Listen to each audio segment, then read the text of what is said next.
गिबि गिबियावनो अल बड' डिजिटेल जार्नालिस्ट एस'सिएशननिफ्राय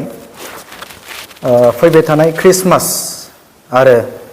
इंराजि गोदान मायथाइनि गासैनिसिमबो अल बड' डिजिटेल जार्नालिस्ट एस'सिएशननिफ्राय गाहाम हामलायनायखौ जासिहरबाय। बयनिबो साननाय हनायफोरा फैबाय थानाय गोदान बोसोर बेवहाय जाफुंसारथों, आं बेखौ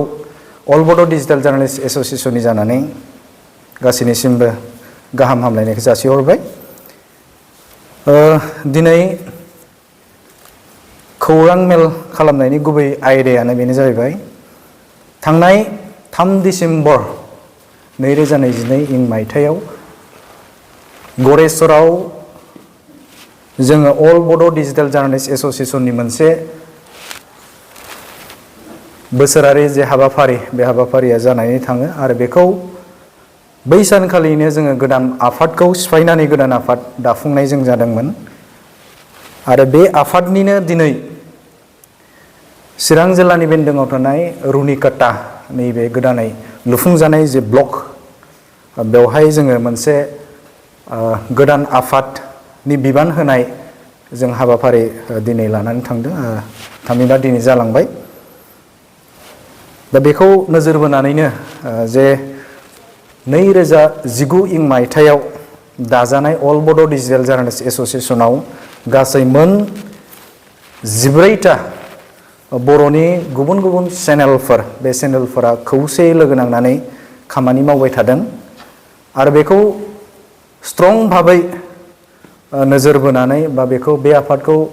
बा बे गौथुमखौ गोख्रों खालामनो थाखाय गोदान आफाद दाफुंनाय जादोंमोन आरो बेनिनो दिनै बिबान गथायनाय हाबाफारि बेयो जानानै थांबाय।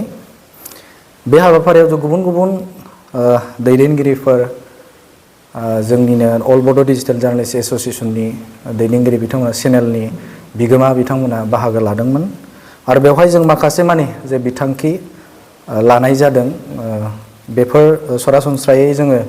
अल बड' डिजिटेल जार्नालिस्ट एस'सिएशनखौ गेवलां बिटिआरनि अनगायै गुबुन गुबुन जिल्लाफोरावबो, बिटिआरआवबो जोङो सिगांनि समाव जों जिल्ला हिसाबाव अल बड' डिजिटेल जार्नालिस्ट एस'सिएशनखौ जों दानाय जायाखैमोन, नाथाय जों फैबाय थानाय समाव अल बड' डिजिटेल जार्नालिस्ट एस'सिएशनखौ जिल्ला वाइसआव जों दानो थाखाय दिनैनि जे सावरायलायनायनि गेजेरजों बे बिथांखिखौ जोङो लानाय जादों। बेनि अनगायैबो जोंनि गौथुमखौ गोख्रों खालामनो थाखाय जोङो गुबुन गुबुन जों हाबाफारि जों दिनै लानाय जादों आरो बेनिनो गेजेराव जोङो अल बड' डिजिटेल जार्नालिस्ट एस'सिएशनखौ जों गोख्रोंसिन, बेनि गौथुमनि जे मावथांखि आरो गौथुमखौ डिसिप्लिनाव लाखिनो थाखाय जोङो दिनै संबिजित दाफुंनो थाखाय बेहाय 6 सुबुंखौ जोङो सायख'नाय जादों फारियै। हांगामा नार्जारि, राकेश रामसियारि आं थाबाय, मनिल दैमारि बिथाङा थाहैबाय, राजिब बर' बिथाङा, रादाब बर' दं जोंहा, बिथाङाबो दङ आरो राजिब बसुमतारी बिथांमोनखौ जोङो नैबे अल बड' डिजिटेल जार्नालिस्ट एस'सिएशननि जे संबिजित, गोख्रों मोनसे संबिजित दाफुंनो थाखाय बिथांमोनखौ जोङो दिनै सायख'नाय जादों आरो बिथांमोननि जे संबिजित, माखासे नैबे गौथुमनि जे संबिजित, बे दाफुंनायखौ बिथांमोना दागोन आरो बेखौ नायबिजिरनायनि गेजेरजों जों फैबाय थानाय समाव जों बेखौ रोखा खालामगोन। थामहिनबा बिथांमोननि संबिजितखौ लानानैनो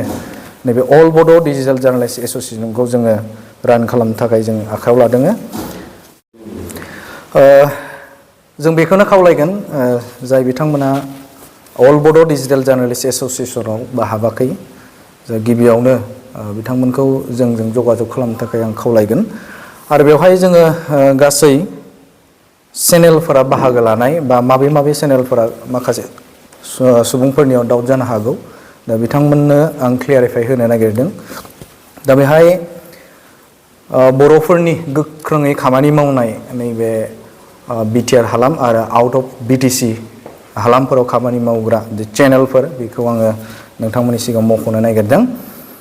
बेवहाय बाथौ बिबुंसार दङ, समनि रादाब दङ, बड'लेण्ड बुब्लि, एनि निउस, निउस 24 बड'लेण्ड, आर'नाइ रादाब, रिपाब्लिक खौरां,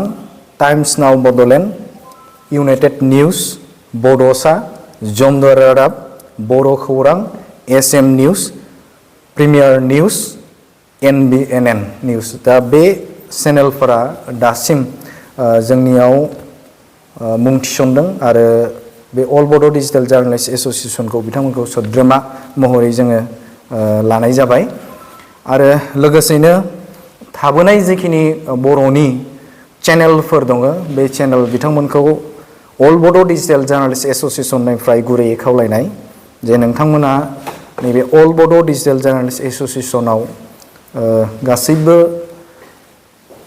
जइन जानो हागोन, थामहिनबा बेवहाय मुं थिसनफैनो हागोन। जा बिथांमोननि थाखाय बा बर'नि जिमान चेनेलफोर दङ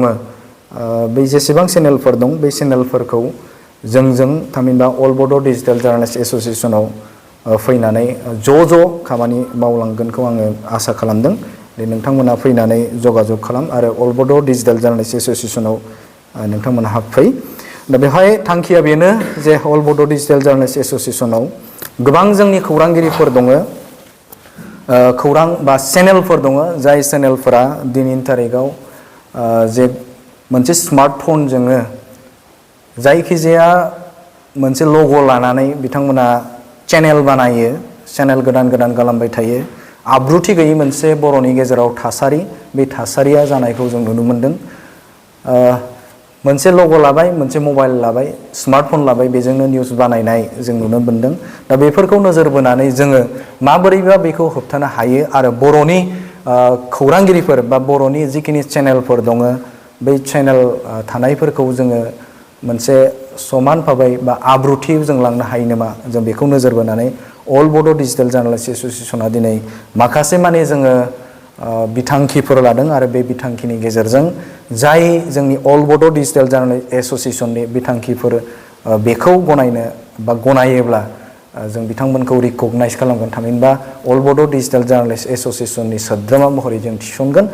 जों बै आब्रुथिखौ नोजोर बोनानैनो जोङो अल बड' डिजिटेल जार्नालिस्ट एस'सिएशनखौ दाफुंदों आरो बेजोंनो जोङो फैबाय थानाय समाव जायगानि ओनसोलनि खौरांफोरखौ जोङो रायजो राजानि गेजेराव जों जेबो हेंथा गैयालासेनो जों फोसावनो थाखाय जों थियारि जादों। लोगोसेनो जों गासैखौ खावलायगोन जे अल बड' डिजिटेल जार्नालिस्ट एस'सिएशननि गेजेरजों मिरुनि साफ्रोमबो दैदेनगिरि बिथांमोनखौ, मिरुनि राजखान्थियारि आरो समाजारि आफादफोरनि दैदेनगिरि बिथांमोनखौ जों खावलायगोन जायखिजाया मिरुनि जे खौरांफोर फोसावनो जुदि दङब्ला अल बड' डिजिटेल जार्नालिस्ट एस'सिएशननि गेजेरजों नोंथांमोना खौरां फोसावनो थाखाय नोंथांमोना खावलायज' हरजागोन। बेवहाय जों नोंथांमोनखौ बेखौनो खावलायखागोन जे अल बड' डिजिटेल जार्नालिस्ट एस'सिएशना मिरुनि राजखान्थि बा समाजारि आफादफोरनि खौरांफोरखौ जोङो बेहाय थानाय चेनेलफोरा खनसेयैनो नोंथांमोना बुंहरोब्ला अल बड' डिजिटेल जार्नालिस्ट एस'सिएशननो फोरमायथि हरोब्ला जोङो बेखिनि चेनेलफोर थानाया फोसावनो थाखाय जों रेडि दं। बेवहाय राजखान्थिनि बाथ्रा नङा, समाजारि आफादनिल' बाथ्रा नङा, बेवहाय गासिबो बिथिंखौ जोङो रादाबखौ फोसावनो थाखाय जों थियारि। नैबे समाव नोंथांमोनखौ फिन फैबाय थानाय जे क्रिसमास आरो गोदान बोसोरनि फिन गाहाम हामलायनानै अल बड' डिजिटेल जार्नालिस्ट एस'सिएशननि जानानै नोंथांमोनखौ गावबा गावनि जे मोजांखौ हास्थायनानै बेखिनियावनो दोनथ'बाय।